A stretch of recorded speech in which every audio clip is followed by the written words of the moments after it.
વિદ્યાર્થી મિત્રો, લાસ્ટ લેક્ચરમાં ન્યુક્લિયસ નવા ચેપ્ટરની આપણે શરૂઆત કરી હતી. ઘણી બધી ચર્ચાઓ એમાં કરી ગયા. નવો એક છેલ્લો ટૉપિક આપણે સ્ટાર્ટ કર્યો તો એમાં ન્યુક્લિયરની બંધન ઉર્જાની વાત હતી. તો ન્યુક્લિયર બંધન ઉર્જા છે એ આપણે ન્યુક્લિયસ સાથે સંકળાયેલી છે એની કેટલીક ડિસ્કશન આપણે કરી ગયા છીએ. આગળ ઉપર એની અંદર વાત કરતાં પહેલાં ફરી પાછું આ જરા રિવાઇઝ કરી લઈએ. તો દળ ઉર્જા અને ન્યુક્લિયર બંધન ઉર્જાની વાત, એમાં આઇન્સ્ટાઈનના સાપેક્ષવાદની વાત આપણે કરી ગયા.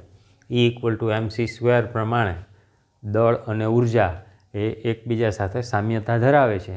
દળનું રૂપાંતર ઉર્જામાં અને ઉર્જાનું રૂપાંતર દળમાં થાય છે. બંને રાશિઓ સમાન છે, અલગ અલગ નથી, એવી વાત આઇન્સ્ટાઈને કરી. અને એના આધારે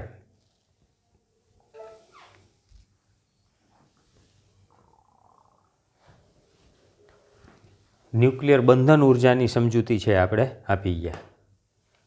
તો ન્યુક્લિયર બંધન ઉર્જામાં આપણે જોઈ ગયા હતા કે કોઈ એક ન્યુક્લિયસ હોય તો ન્યુક્લિયસની અંદર ધન વીજભાર અને પ્રોટોન રહેલા હોય, એને આપણે જનરલ ન્યુક્લિયન કહીએ છીએ.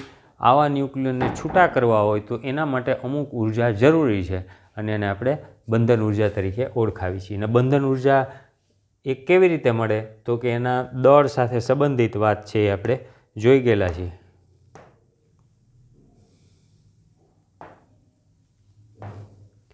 તો કે ડેલ્ટા એમ એને દળ ક્ષતિ કહી છે. તો દળ ક્ષતિ કઈ રીતે પ્રાપ્ત થાય છે તો કે ડેલ્ટા એમ = પ્રોટોનનું દળ અને ન્યુટ્રોનનું દળ, આ બંનેનો સરવાળો એટલે કુલ ન્યુક્લિયરનું દળ થયું.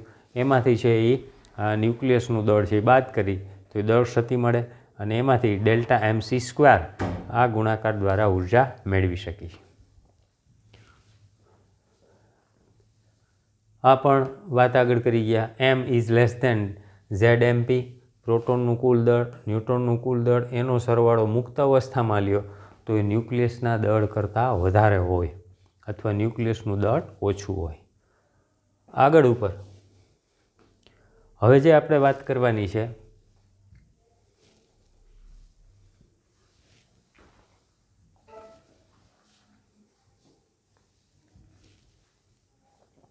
એમાં એક આ EBN ન્યુક્લિયન દીઠ બંધન ઉર્જા, આ કુલ EB એટલે કુલ ઉર્જા હતી ન્યુક્લિયનની અને ન્યુક્લિયસની, અને આ ન્યુક્લિયનની બંધન ઉર્જા. એટલે હવે બધું આપણે આના ઉપર ફોકસ કરી અને ડિસ્કશન કરવાની થશે. તો એને રિલેટેડ આગળ વાત કરીએ.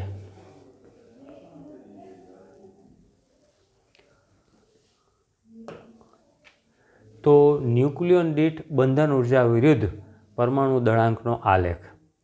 તો આલેખ જે આપેલો છે એમાં આ બધા પોઈન્ટ છે એ બહુ ગીચ આપેલા છે. જેટલા યાદ રહીએ એટલા રાખવાના. દર્શાવવા માટે આવું આપણે કાંઈ સ્ક્વેર બતાવવાની જરૂર નથી.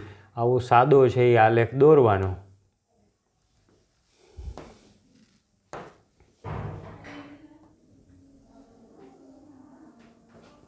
આ રીતનો આલેખ. એની અંદર અહીંયા છે આપણે EBN લીધેલ છે અને અહીંયા છે આપણે દળાંક A લીધેલ છે. તો જેટલા નામ અહીંયા આપણે મગજમાં આવતા હોય એ ક્રમમાં છે બધા. હાઇડ્રોજન તો 1H1, 1H2, 1H3 એ રીતના છે. 1H1ને આપણે પહેલું બતાવતા નથી એટલે પહેલો છે 1H2થી સ્ટાર્ટ કરી છીએ, પછી 1H3 છે, પછી એના પછી હાઇડ્રોજન, પછી હિલિયમ આવે એટલે અહીં હિલિયમ છે, અને વચ્ચે આવા 2-3 આવા ખાંચા કરી નાખવાના છે. એટલે ઉપરના આ બધા ટોપ ઉપર આવે છે એમાં હિલિયમ, કાર્બન, ઓક્સિજન અને સલ્ફર સુધીની વાત, અને નીચે છે નાઇટ્રોજનની વાત આવે છે. તો એ બધા જેટલા યાદ રહે એ લખવાના. એક આ વચ્ચેનો પોર્શન છે અહીંયા FE એ આપણે યાદ હોવો જરૂરી છે. પછી આ વચ્ચેના 2 યાદ ના હોય તો ચાલે. પછી છે એ છેલ્લે યુરેનિયમ સુધીની વાત આવે તો તે યાદ હોવો જરૂરી છે. અહીંયા 0થી શરૂ કરી અને અહીંયા આપણે અંદાજ આવવો જોઈએ કે આ છે એ લગભગ 56ની આજુબાજુ છે એટલે અહીંયા 50ની આજુબાજુ આ માર્કિંગ કરો, 100ની આજુબાજુ માર્કિંગ કરો. આ ડ્રો કરવા માટેની મેથડ થાય. નહીંતર રેન્ડમલી છે એ તમે ડ્રો કરી શકશો નહીં અને આની પાછળ આવો બધો વધારાનો સમય જાય. હવે આલેખમાં શું છે તો કે અહીંયા છે આપણે બધા જુદા જુદા દળાંક એ લીધેલા છે અને અહીંયા છે બંધન ઉર્જા EBN, ન્યુક્લિયોન દીઠ એવો શબ્દ વાપરેલો છે. એનો અર્થ શું કરવાનો છે? કેવી ઉર્જા છે? એક ન્યુક્લિયોન દીઠ. તો શરૂઆતમાં જોઈ શકાય છે કે પ્રારંભની અંદર શું છે?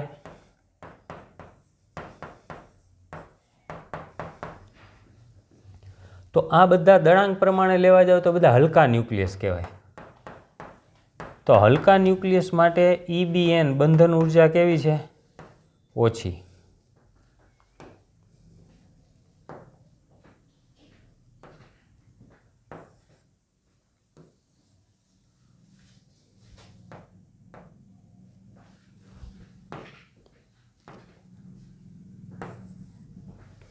EBNનું મૂલ્ય છે એ ઓછું છે.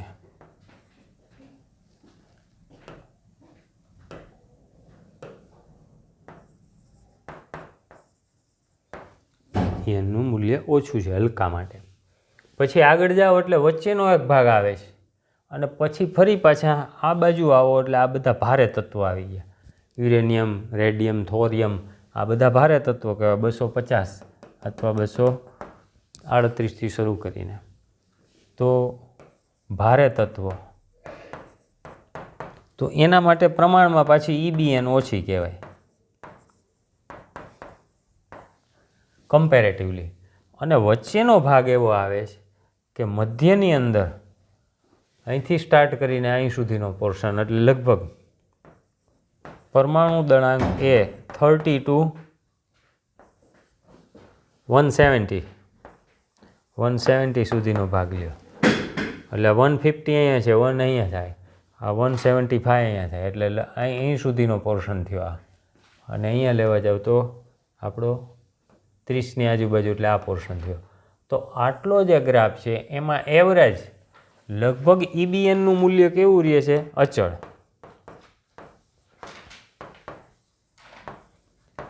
એટલે સાવ સ્ટ્રેટ લાઈન નથી, પણ આ ખૂબ ઘટાડો હતો, અહીંયા પાછો ઘટાડો થયો. એની સામે આ પોર્શન છે એ લગભગ અચળ જેવો પ્રાપ્ત થાય છે. તો આ લેખ ઉપરથી આપણે કહેશું પ્રારંભમાં EBNનું મૂલ્ય ઓછું છે, ભારે તત્વો માટે ફરી પાછું EBNનું મૂલ્ય ઘટે છે. વચ્ચેનો ભાગ એ 30 અને 170 વચ્ચેનો પોર્શન લગભગ સુરેખ જેવો કહી શકાય, અથવા તો EBNનું મૂલ્ય લગભગ અચળ પ્રાપ્ત થાય છે. ઉપરાંત એક વધારાનું આમાંથી નોટિસ થાય એવી વાત છે કે FE, તો એના માટે 56 પરમાણુ દળાંક એ લેવા જાય. તો એના માટેનું મૂલ્ય મહત્તમ છે. EBN કેવું છે? મહત્તમ. તો આ આપણા માટે આટલું એનાલિસિસ થયું પ્રાઇમરી. પરમાણુ દળાંકની સાથે EBNમાં શું ફેરફાર થાય. હવે આ બધા મુદ્દાઓ પાછા આપણે રિપીટ કરીને એમાં થોડી વાત સંલયન અને વિખંડનની વાત વધારાની કરવાની છે. તો એની ચર્ચા કરીએ.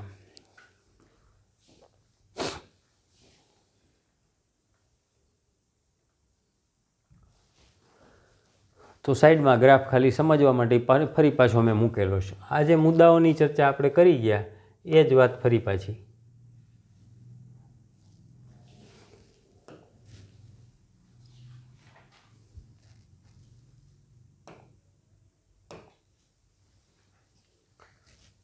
તો પેલું આપણે અવલોકન લીધું હતું કે વચગાળાના પરમાણુ ક્રમાંક.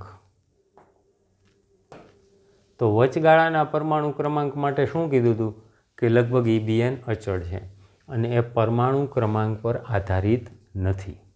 તો પરમાણુ ક્રમાંક જુદો જુદો હોઈ શકે, પણ શેના ઉપર આધારિત છે? તો કે દળ ઉપર આધારિત છે. A = 56 એના માટે FE માટે મૂલ્ય મહત્તમ ને કેટલું છે? તો આ મૂલ્ય આપણે યાદ રાખવાનું, 8.75 MeV પર ન્યુક્લિયોન. આ ન્યુક્લિયોન દીઠ બંધન ઉર્જા છે. જો આખા ન્યુક્લિયસની કીધી હોય તો ન્યુક્લિયોનની સંખ્યા વડે આને ગુણી નાખો એટલે આપણને કુલ ઉર્જા મળે. એવી રીતે A32 એટલે ભારે તત્વ અહીંયા આવી ગયા, યુરેનિયમની વાત. તો એના માટેની એક વેલ્યુ આપેલી છે. એ કેટલી છે? તો કે 7.6 MeV પર ન્યુક્લિયોન. આગળ ઉપર હલકા ન્યુક્લિયસ એટલે A <30, અને ભારે ન્યુક્લિયસ એટલે A ગ્રેટર ધેન 70, અહીંથી બધા આને આપણે ભારે ન્યુક્લિયસ તરીકે ઓળખાવી છે. તો એના માટે EBNનું મૂલ્ય નાનું છે. એ બધી વાત આપણે આગળ કરી ગયા. પરમાણુ ક્રમાંક ઉપર આધારિત નથી. 1H2 સૌથી ઓછી અને Fe સૌથી વધારે, કારણ કે 1H2 એટલે આ થયું. તો એના માટે છે બંધન ઉર્જાનું મૂલ્ય કેવું બધા કરતાં ઓછું છે. પછી જેમ આગળ જતા જાય એમ બંધન ઉર્જાનું મૂલ્ય વધતું જાય છે. તો આટલી વાત આલેખ ઉપરથી થઈ. હવે બીજો એક વધારાનો મુદ્દો કે આગળ ઉપર આપણા માટે ખૂબ અગત્યનો છે, ન્યુક્લિયસના સ્થાયિત્વ માટે. તો ન્યુટ્રોન અને પ્રોટોનનો ગુણોત્તર, તો જો આની અંદર હલકા ન્યુક્લિયસ હોય તો સામાન્ય રીતે હલકા ન્યુક્લિયસ માટે આપણે જાણીએ કે જેટલા પ્રોટોન અંદર હોય એટલા ન્યુટ્રોન અંદર હોય. પ્રોટોન ન્યુટ્રોનની સંખ્યા સામાન્ય રીતે સરખી હોય. દરેક વખતે એવું ન પણ બને, એના સમસ્થાનિકો હોય તો બદલતી હોય, પણ અમુક પરમાણુની અંદર. પણ જ્યારે ભારે ન્યુક્લિયસ લેવા જાઓ તો આપણે જાણીએ છીએ પ્રોટોન કરતાં ન્યુટ્રોનની સંખ્યા વધારે હોય, અને તો જ એ સ્થાયી રહી શકે. આ વાત પછી આગળ સમજાવશું. અત્યારે ખાલી માહિતી તરીકે આપી છે કે પ્રોટોન ન્યુટ્રોનનો ગુણોત્તર હલકા ન્યુક્લિયસ માટે 1:1 હોય છે, ભારે ન્યુક્લિયસ માટે 3:2 હોય છે. તો આટલી વાત આના સંબંધિત જે અવલોકનો આપણે લીધા એની ચર્ચા.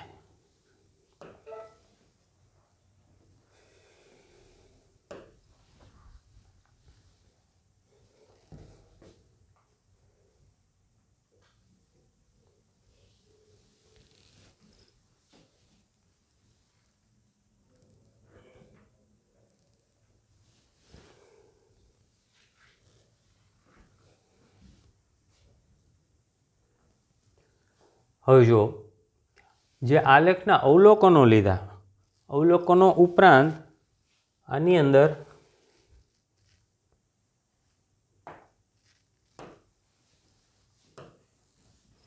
નિષ્કર્ષ, તો અવલોકન ખરા, પણ એ અવલોકન જોયા પછી આપણે શું આમાંથી જોવા મળે છે, એના આધારે આપણે શું નક્કી કરીએ છીએ, તો એની ચર્ચા અહીંયા આપણે કરવાની રહે છે. તો આલેખની અંદર છે એ આપણે આ વધારાની ડિસ્કશન કરીએ. તો ન્યુક્લિયર બળ, તો આલેખની અંદર છે એ આપણે ન્યુક્લિયર બળ એ ચર્ચા કરીએ. આકર્ષણ પ્રકારનું છે, બંધન ઉર્જા માટે એ પૂરતું પ્રબળ છે. એક વાત અહીંયા આપણે સાઈડમાં કરી લઈએ કે અત્યાર સુધી આપણે જે બધી ચર્ચાઓ કરી ગયા પરમાણુને, પરમાણુની અંદર ન્યુક્લિયસ હોય. હવે આને હું આખું ન્યુક્લિયસ છે એમ જ કહું છું. પરમાણુ આ ઉપર મોટું છે, અત્યારે ન્યુક્લિયસ બધા.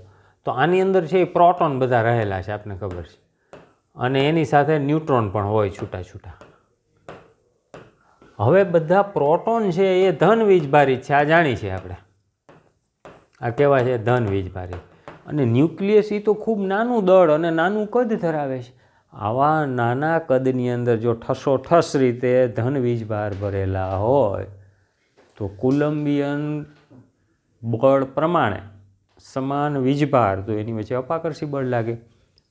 અને જો આવું અપાકર્ષી બળ લાગે તો આ બધા પ્રોટોન ન્યુક્લિયસમાં રહી શકે કઈ રીતે? તો એક મોટો પ્રશ્ન છે.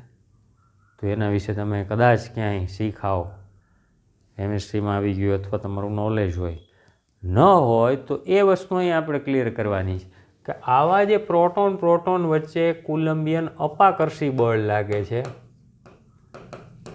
તો આ અંદર પ્રોટોન રહી શકે નહીં. પરંતુ એવું કોઈ અજ્ઞાત બળ લાગતું હોવું જોઈએ કે આ બધાને અંદર જકડી રાખે અને આના કરતાં વધારે બળ હોય એવું. અને આ બળ એટલે આપણું ન્યુક્લિયર બળ.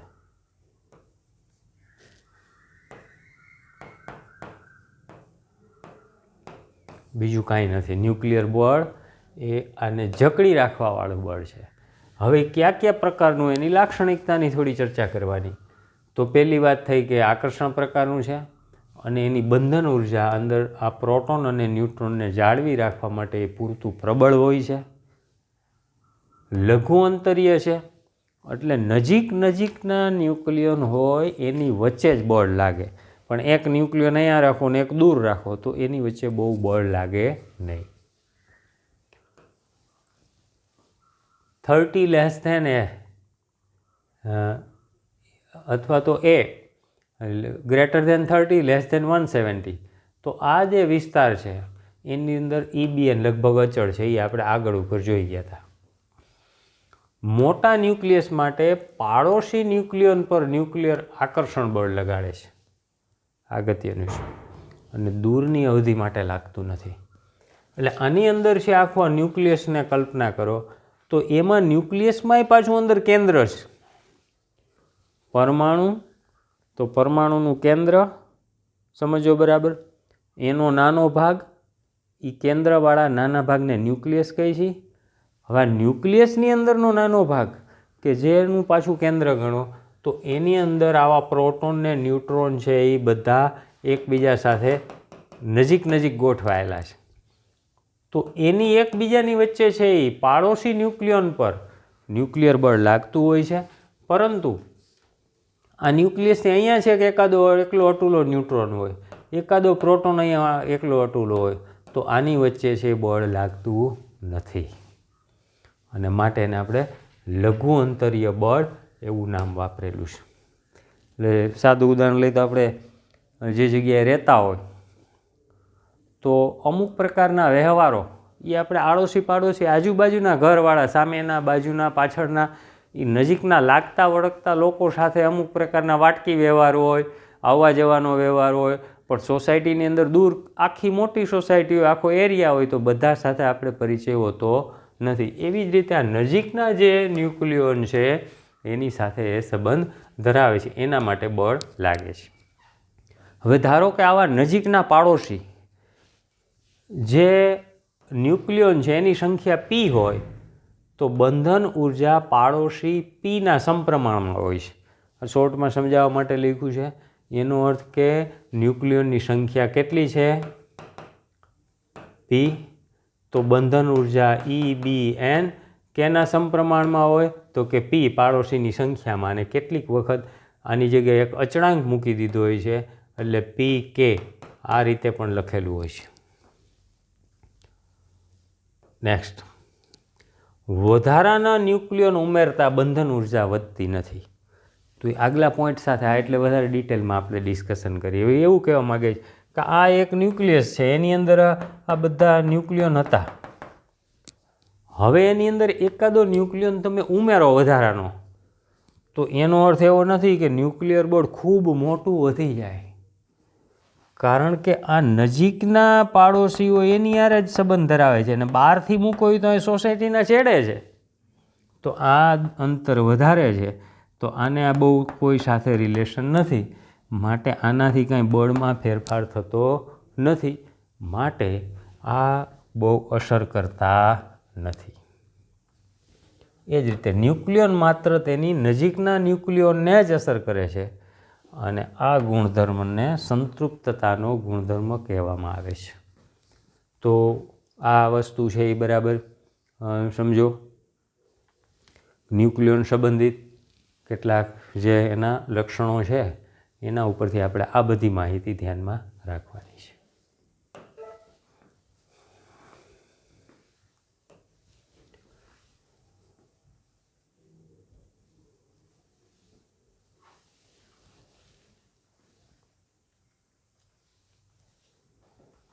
હવે આમાં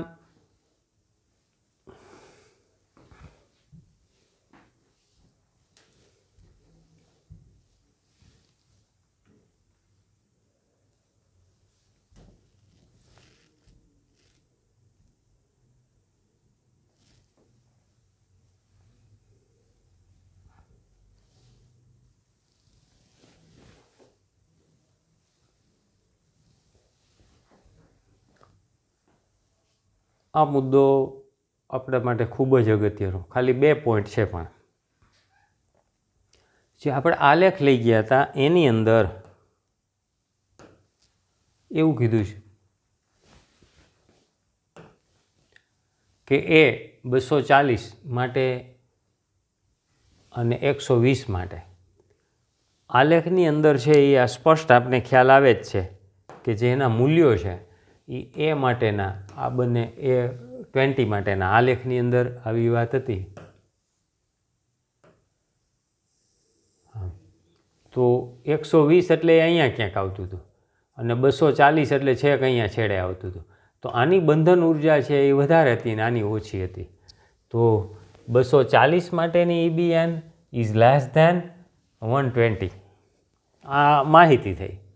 હવે એના ઉપરથી શું ઘટના બને છે જુઓ, તો કે A = 240 એટલે ભારે ન્યુક્લિયસ કહેવાય. આવા ભારે ન્યુક્લિયસનું વિખંડન કરવામાં આવે અને એના 2 ટુકડા કરો એટલે 120ના 2 ન્યુક્લિયસ બને. તો આ જે ઘટના બની એને ન્યુક્લિયર વિખંડન કહેવાય.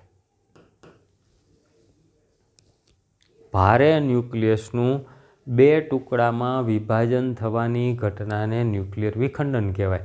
પણ એવું જરૂરી નથી. અહીંયા તો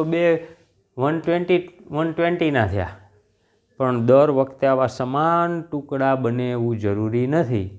એની બદલે એક થોડો મોટો ટુકડો હોય ને એક થોડો નાનો હોય, અને 2 જ ટુકડામાં વિખંડન થાય એવું પણ જરૂરી નથી. 2 કરતાં વધારે પણ બની શકે ખરા, પણ ઘટનાને આપણે વિખંડન કીધી. એવી જ રીતે જો 2 હલકા ન્યુક્લિયસ એ less than or equal to 10 એને ભેગા કરવામાં આવે તો આ ઘટનાને ન્યુક્લિયર સંલયન તરીકે ઓળખવામાં આવે છે. તો ન્યુક્લિયર ફ્યુઝન વર્ડ આવતો હોય ઘણી વખત, તો ન્યુક્લિયર ફ્યુઝન થઈ અને આ છે ન્યુક્લિયર ફિશન તરીકે ઓળખવામાં આવે છે. હવે આ 2 ઘટનાઓમાં શું આપણને મળે છે? ઘટના સમજાઈ ગઈ કેને કેવી, સંલયન અને વિખંડન. તો વિખંડનની અંદર જોયું આપણે કે ભારે ન્યુક્લિયસ હતું, એક ન્યુક્લિયસ, એમાંથી 2 હલકા ન્યુક્લિયસ બન્યા.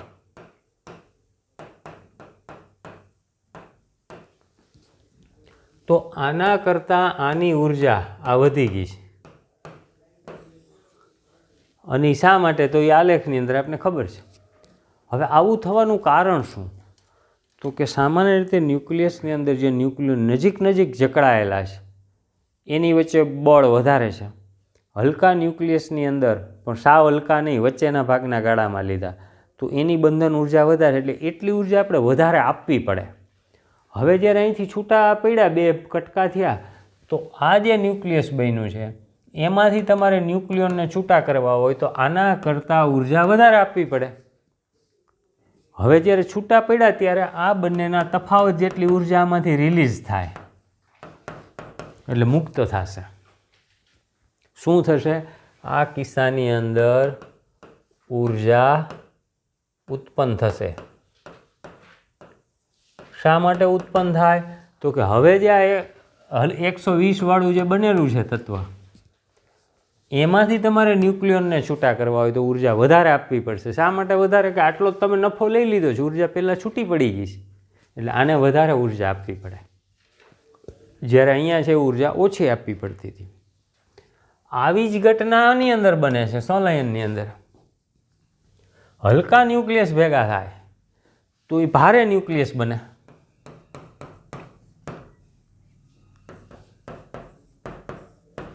પણ એની રેન્જ આપણે ઉપરની કીધી હતી એમાં તો આની EBN છે ઓછી હતી અને આની EBN કેવી થઈ જાય? વધી જાય. તો ફરી પાછું આ EBN વધી ગઈ તો આની ઉર્જા વધારે છે, તો પાછી આની અંદર પણ ઉર્જા રિલીઝ થશે.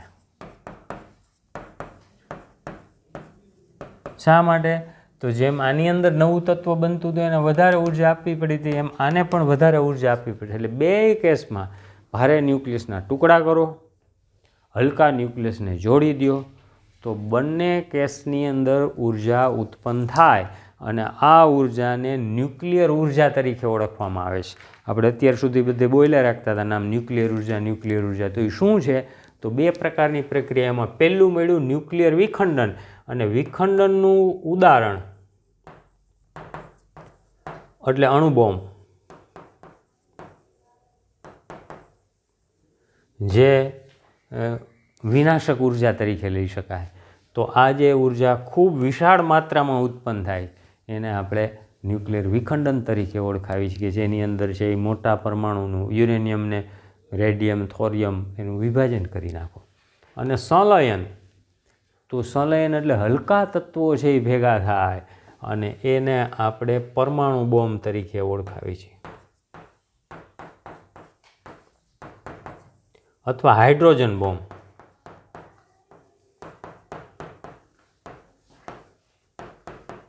તો હાઇડ્રોજન બોમ્બની અંદર શું થાય તો કે હાઇડ્રોજન એ હલકું તત્વ છે, તો એમાં સંલયનની પ્રક્રિયા ઘણા બધા હાઇડ્રોજનો એને બધાને ભેગા કરી દે, તો એના કારણે ઉર્જા રિલીઝ થાય, આપણો હાઇડ્રોજન બોમ્બ થયો. અને આવી જ ઘટના સૂર્યની અંદર બને છે, તાપ સંલયન. તો સૂર્યની અંદર પણ કઈ પ્રકારની ઘટના બને તો કે સંલયન પ્રકારની. તો જ્યારે છે એ ખૂબ ઉર્જા આપવામાં આવે, હલકા તત્વો તરીકે હાઇડ્રોજન કે હિલિયમ ભેગા થાય ત્યારે એની અંદરથી ઉર્જા ઉત્પન્ન થાય. એ કાંઈ એમને ઝડપથી બધું નથી થતી પ્રક્રિયા, પણ ચોક્કસ પ્રકારની પરિસ્થિતિનું નિર્માણ થાય. ખૂબ ઊંચું તાપમાન આપવામાં આવે સૂર્યની અંદર, અને વાતાવરણમાં તમે એમ કહો 2 હાઇડ્રોજન પકડીને ભેગા કરી દો તો ઉર્જા મળે, એમ મળે નહીં.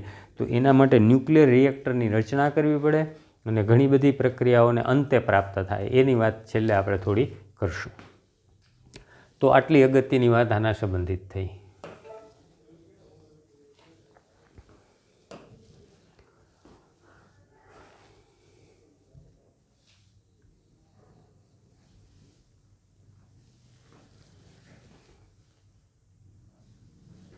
તો ન્યુક્લિયર બળ,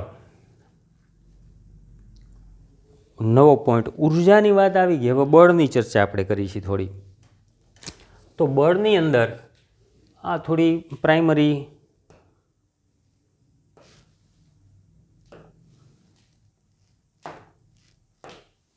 વાત કરી લઈએ. તો કે પરમાણુ એટલે શું આપણને ખબર છે, એની અંદર નાનામાં નાનો ભાગ એને આપણે ન્યુક્લિયસ કહીએ છીએ. ન્યુક્લિયસની અંદર ન્યુક્લિયોન તરીકે પ્રોટોન અને ન્યુટ્રોન હોય, અને ન્યુક્લિયોન કહેવાય. આવા ન્યુક્લિયોન, તો એમાં પ્રોટોન એનું કુલમ અપાકર્ષણ બળ હોય છે એની વચ્ચે, આગળ વાત કરી ગયા એ જ રીતે, છતાં એ જોડાઈને રહે છે. અને આવું જોડાઈ રહેવા માટે જવાબદાર કોણ તો કે કુલમ અપાકર્ષણ બળને સમતોલે એવું કોઈ પ્રબળ બળ લાગતું હોય, અને આ પ્રબળ બળ એટલે કોણ? ન્યુક્લિયર બળ, જેની વાત આપણે આગળ થોડી કરી ગયા. આમ 2 પ્રોટોન હોય એટલે કે પ્રોટોન 2 ન્યુટ્રોન એટલે ન્યુટ્રોન અને ન્યુટ્રોન લેવામાં આવે, અથવા પ્રોટોન અને ન્યુટ્રોન. તો આની વચ્ચે કયા પ્રકારનું બળ લાગે તો કે સ્ટ્રોંગ ન્યુક્લિયર બળ. સ્ટ્રોંગ શબ્દ એટલે વાપરી છે કે ન્યુક્લિયર બળનું મૂલ્ય ખૂબ ઊંચું હોય છે, એટલે એને સ્ટ્રોંગ ન્યુક્લિયર બળ. પણ એની બીજી એક લાક્ષણિકતા કે કુલમિયન બળમાં પ્રોટોન તો એની વચ્ચે શું થતું હતું? અપાકર્ષી બળ લાગતું હતું. ન્યુટ્રોન તો એ છે તટસ્થ કણ છે, એની વચ્ચે કોઈ જાતનું બળ લાગે નહીં. પ્રોટોન ન્યુટ્રોન વચ્ચે કાંઈ એક પ્લસ છે અને બીજું તટસ્થ છે એટલે પણ ના લાગે, પણ 2 માઇનસ હોય તો એની વચ્ચે અપાકર્ષી, 1 માઇનસ ને પ્લસ તો આકર્ષી. પણ ન્યુક્લિયર બળ માટે એવી વાત નથી. કોઈ પણ કણ હોય, પ્રોટોન હોય, ન્યુટ્રોન હોય કે પ્રોટોન ન્યુટ્રોન, દરેક માટે આકર્ષી બળ અને એ સ્ટ્રોંગ ન્યુક્લિયર બળ સમાન મૂલ્યનું લગભગ લાગતું હોય.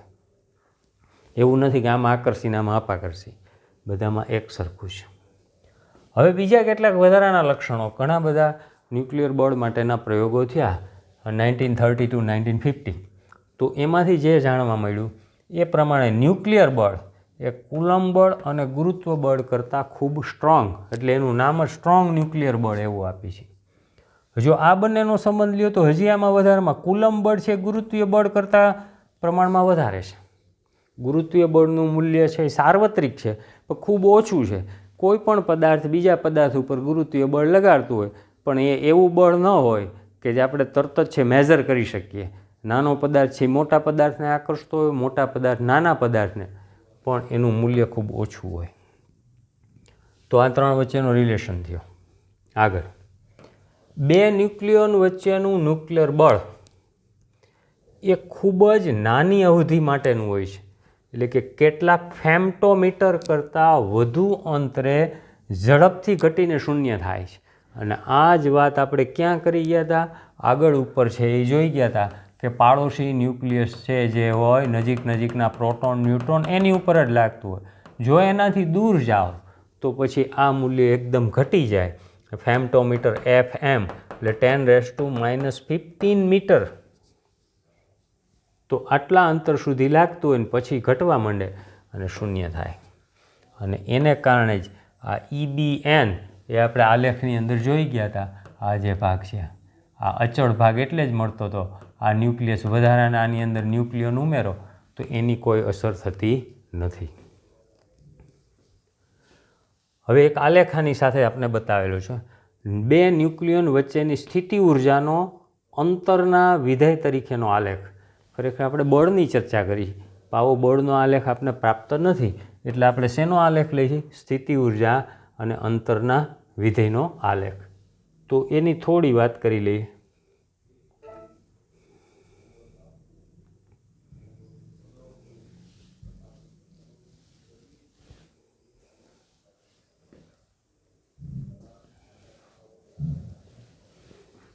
તો આલેખની અંદર જુઓ તો એમાં પણ આ પાછા સ્ક્વેર બતાવેલા છે, જરૂર નથી. આવો સાદો આલેખ છે.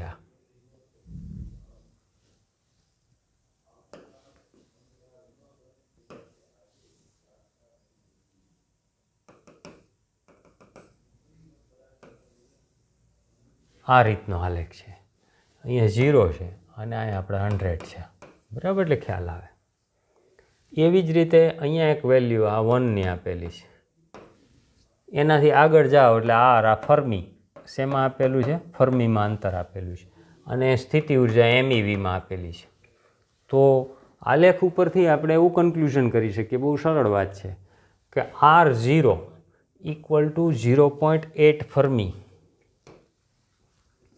એટલે આને તમે 1 કહેતા હો તો એનાથી થોડુંક ઓછું અંતર લ્યો એટલે 0.8 મળે. તો અહીંયા 1 છે એટલે 0.8 અહીંયા મળે લગભગ.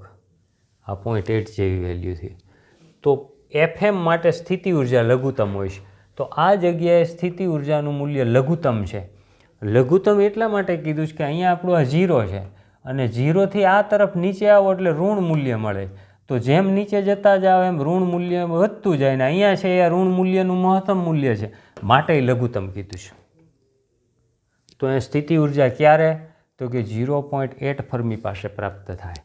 પણ 0.8 ફર્મી કરતાં વધારે અંતર માટે તમે જેમ આગળ વધતા જાઓ એમાં સ્થિતિ ઉર્જાનું મૂલ્ય છે એ આગળ જેમને જેમ વધતા જાય એમ આકર્ષણ પ્રકારનું બળ પ્રાપ્ત થતું જાય અને એના કરતાં ઓછા અંતરે જાઓ તો અપાકર્ષણ પ્રકારનું બળ થાય. એટલે આ એક વિશિષ્ટતાથી જનરલ કહેવામાં આવે તો ન્યુક્લિયર બળને આપણે કેવું કીધું? તો કે હંમેશા આકર્ષી પ્રકારનું બળ છે. એમાં કોઈ વીજભાર સાથે સંબંધિત વાત નથી. પ્રોટોન પ્રોટોન હોય કે ન્યુટ્રોન પ્રોટોન હોય, પણ અંતરની વાત આવે તો એના 2 ગુણધર્મ થયા કે 0.8 ફર્મી કરતાં જો અંતર વધારે હોય તો ધીમે ધીમે ઘટીને શૂન્ય થાય. એવી જ રીતે અને એ આકર્ષણ પ્રકારનું હોય, કારણ કે અહીંયા સ્થિતિ ઉર્જાની વાત છે, બળ નથી એક્ઝેક્ટ. પણ સમજવા માટે આપણે મનમાં બળની કલ્પના કરો તો આ બળનો આલેખ છે એમ માનો તો આ અંતર જો વધતું જાય તો બળ છે એ ઘટતું જાય. એવી જ રીતે આનાથી અંતર ઘટતું જાય ફરી પાછું તો શું થશે? તો કે બળનો પ્રકાર બદલાય છે, અપાકર્ષી પ્રકારનો. તો આ 2 એની લાક્ષણિકતા સાથે આપણે વાત કરી ગયા આગળ. પ્રોટોન પ્રોટોન હોય, ન્યુટ્રોન ન્યુટ્રોન હોય કે પ્રોટોન ન્યુટ્રોન હોય, દરેક વચ્ચે ન્યુક્લિયર બળ લગભગ સમાન હોય અને આકર્ષી પ્રકારનું જ હોય. અને છેલ્લે કે આ બળનું સરળ ગાણિતિક સ્વરૂપ નથી. તો ઘણા બધા બળ છે એના આપણે મૂલ્ય મેળવવા હોય, દાખલે કુલમ્બિયન બળ F = K Q1 Q2 R². તો કિંમતો મૂકો એટલે સીધું મળી જાય. તો એ સરળ સ્વરૂપ થયું. આવું ન્યુક્લિયર બળ મેળવવા માટેનું આપણી પાસે કોઈ સરળ સ્વરૂપ નથી. તો આ એક આખા નવા મુદ્દાની વાત આની અંદર આવી ગઈ કે જેની અંદર છે આપણે ન્યુક્લિયર બળની વાત કરી, એની આગળ છે એ ઉર્જાની વાત કરી ગયા.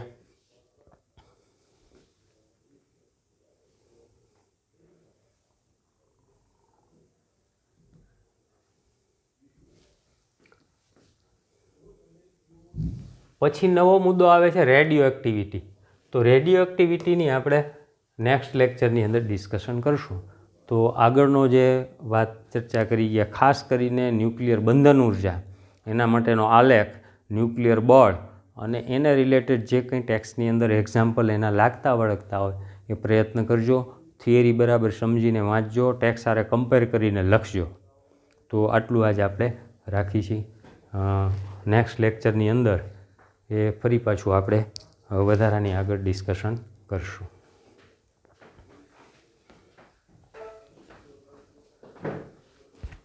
સારું, તો વી આર સ્ટોપિંગ હિયર.